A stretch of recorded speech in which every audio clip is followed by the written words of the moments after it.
Okay, thanks for bearing with me there. So I think it's safe to say that Professor Koonin and I have different objectives for this event. Professor Koonin thinks that global warming is not a big deal, and he wants to convince you of that too. I, on the other hand, think that global warming is the biggest deal, but contrary to what you might expect, I'm not going to try to convince you of that today. Instead, my objective is to tell you what I've learned by reading through some of Professor Koonin's work. So I've dug into his work and tried to replicate his claims and figures. And along the way, I've discovered that there are a few techniques that I have to use over and over again to reach the same conclusions. And these are some of the techniques that have been used by the climate denial community for decades now to stymie action on climate. So I think it's useful to know about them. And I'm going to tell you about them not in the hopes that you use them, but that you can then instead identify them when you see them being used by others. I am, however, just for the sake of framing, going to present this as a how-to tutorial. But again, it's not to encourage you to use these techniques, but again, to be able to identify them. So let me back up first and explain that there are three broad strategies that are used to delay action on climate, get people confused. So one of them is just hardcore climate denial. This is where you deny that the planet is warming, or you deny that humans are responsible for the warming. This was popular in the 1990s, and some intrepid individuals got some mileage out of this into the 2000s, even 2010s, but these days it's not used because it's not credible. So instead, there are two other strategies that are now in vogue, which I call Poopooism and Doomism. Poopooism is where you poo-poo global warming. You downplay the seriousness of the issue. You make fun of it. You make light of it, et cetera, to try to convince people that it's not a big deal. Now, I want to be clear. Whether or not you think global warming is a big deal is a product of two things: your understanding of the scientific facts and your values. And if you're out there giving a fair and accurate portrayal of the science, but your values tell you that you don't care and you don't think others should either, that may mean that you're not a very nice person, but you are acting with integrity, and I wouldn't put you in this category. Instead, if you're out there giving misleading or inaccurate portrayals of the science as part of an effort to get people to believe that it's not a big issue or an important issue, then that's what I'm referring to here as poopooism. Doomism is where you accept that humans are warming the planet. You may even accept that it's a big deal, but you say, oh, shucks, it's too late or too expensive to do anything about it. So we should just capitulate, roll over, and sit on our hands and not take any substantive action. So to figure out where Professor Koonin might sit on this spectrum, let's take a look at some of his quotes. So Professor Koonin says that humans exert a physically small warming influence on the climate, which is a bit of poopooism. Or stabilizing human influences on the climate is a practical impossibility, which is a bit of doomism. Or the impact of human influences on the climate is too uncertain and very likely too small to warrant action. Again, poopooism. There is no crisis. Global warming is going to be a bump in the road. This is not going to be a big deal. And we can adapt to almost any temperature. So it's a collection of poopooism, also some doomism, but I think primarily this is about the former. So I want to go into some of the techniques that are used to poo-poo global warming. The first and most important, I believe, is this art of cherry picking. You want to cherry pick the data set. You want to cherry pick the geographical location. You want to cherry pick the time interval you're looking at to make the case. You can also play up or down the uncertainties depending on which one is to your advantage. You can use a noisy statistic. This is really helpful. I mean, if I just show temperature, you'll see temperature rising, and that's not very helpful if you're trying to poo-poo the issue. But if you use some other derived statistic, like the rate of change of temperature, or the variance of temperature, or the rate of new records of temperature, those are noisy statistics that will not, when presented, have the be as evidently connected to global warming. You can take derivatives. If some observable has gone from here to here, if you present that, they'll have the appearance of there being a global warming influence, in which case, many cases, there will be. But that's not helpful if you're trying to poo-poo the issue. So you could take the time series, and you could take the derivative of it. And now you get this wiggly thing. And it looks like things have been wiggling forever, and they're just wiggling now. And so there's not an issue here. You can even take a second derivative, as we'll see. And finally, you want to ignore the counterfactual. The counterfactual is what would have happened in the absence of global warming. It's by comparing our best guess of the counterfactual to what actually happened that allows us to see what the effect of global warming was. Very often, you're not going to want to show that if you're trying to poo-poo the issue. Okay, now, my English teacher told me, David, show, don't tell. So I'm going to show how to use these techniques by working through an example. Okay, let's say we want to write an op-ed in a newspaper to poo-poo global warming. And we want to title that op-ed something like, "Something's melting ice is no cause for climate change panic." How are we going to proceed? Well, first, we're going to want to cherry pick. We want to figure out which melting ice we're going to be looking at here. So let's look at a map of the change in temperature over the instrumental record over the Earth.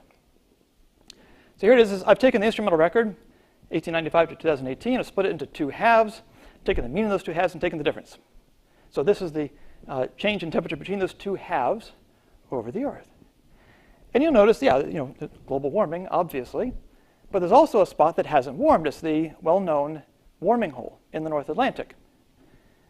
This is associated with a slowdown in the current of warm waters northward in the Atlantic. As that slows down, which is a robust feature of many GCMs when put through a global warming scenario, then it actually leads to a cooling of the North Atlantic. And what's up in the North Atlantic, adjacent to this warming hole, is Greenland. So Greenland's where we're going to want to go to talk about melting ice, certainly not Antarctica. We'll want to go to Greenland. So if we go back to our title, we're going to want to say Greenland's melting ice is no cause for climate change panic. Now, we can't just say that. We need to present some data. So let's take a look at the data. We want to make a figure for this op-ed. So here's some of the data. This is the ice anomaly on Greenland in gigatons of ice. And I'm showing here two different reconstructions just to give you a sense of the uncertainty. I'm using Mankoff's discharge and basal mass balance for both. I'm using Hanna's surface mass balance instead of Mankoff's in the red curve there. So you see, there are some big uncertainties here. Right? These two reconstructions differ in the details, but they both agree that a lot of ice has melted off of Greenland, trillions of tons of ice. So this is not the kind of figure we're going to want to show to make our case that global warming is not a big deal. This will not be helpful. So what do? Well, we can use another one of our techniques here, which is to take a derivative. If we take a derivative, we can plot not this series, but the difference from year to year in these time series, which will be a lot messier. So let's do that for both of these reconstructions. And there we go. Oh, it's a great, big, glorious mess, isn't it? And I've added error bars to here from the original data sets. But so it's a mess, for sure. And you certainly can't publish this in a newspaper because it would give people a headache. So we've got to smooth it. So we'll apply a 10-year smoothing average to this and generate some more enjoyable to look at curves. So here are the two curves. Remember, this is the first derivative now of the ice anomaly from the red and blue data sets. Now, if I look at these two curves, there's one of them I do not like. One of these appears to have kind of a trend, this red one. It starts down low, and then it goes up high. And this is not good for us because that, again, evokes some notion of warming or change. So what we can do is we can cherry pick our data set. We can throw that one away. This one has more wiggles, which is good. Now, if I look at this curve here, one of the problems with it is that the error bars are big. I can drive a truck through here. I can practically put a flat line through here within the error bars.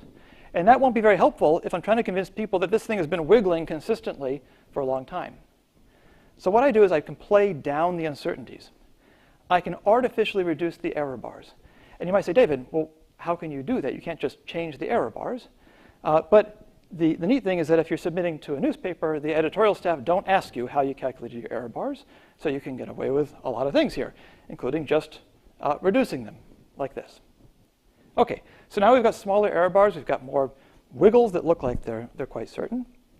But I'm still not a big fan of this from a poo-pooing perspective, because it still looks like there's a trend. I have low values in the beginning, higher values towards the latter part. So what do? We use another cherry-picking technique. We will simply throw away the first 50 years of this time series.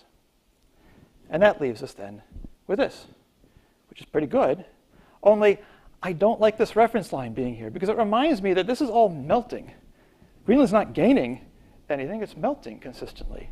So let's throw away this reference line. So it's gone. And now we've got a pretty good curve.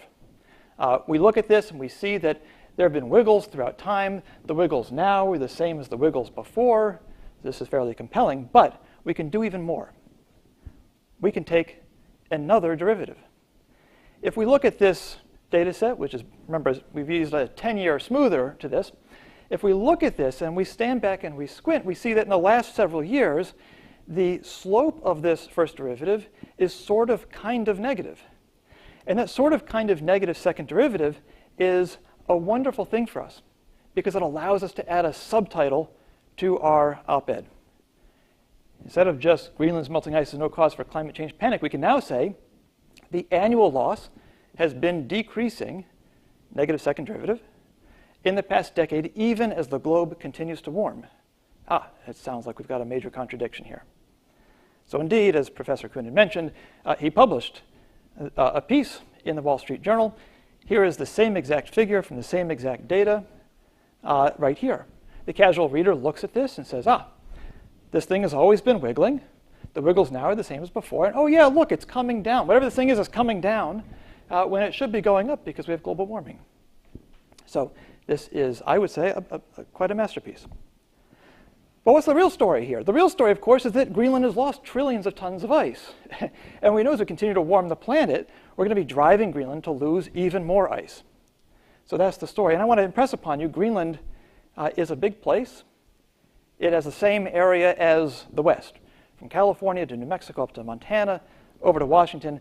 It's an enormous ice sheet that has, over its entire surface, lost an average of 10 meters of ice. So you can just imagine, over the entire western United States, an ice sheet that's 10 meters thick, as tall as a 3-story building, that has since melted and gone into the sea.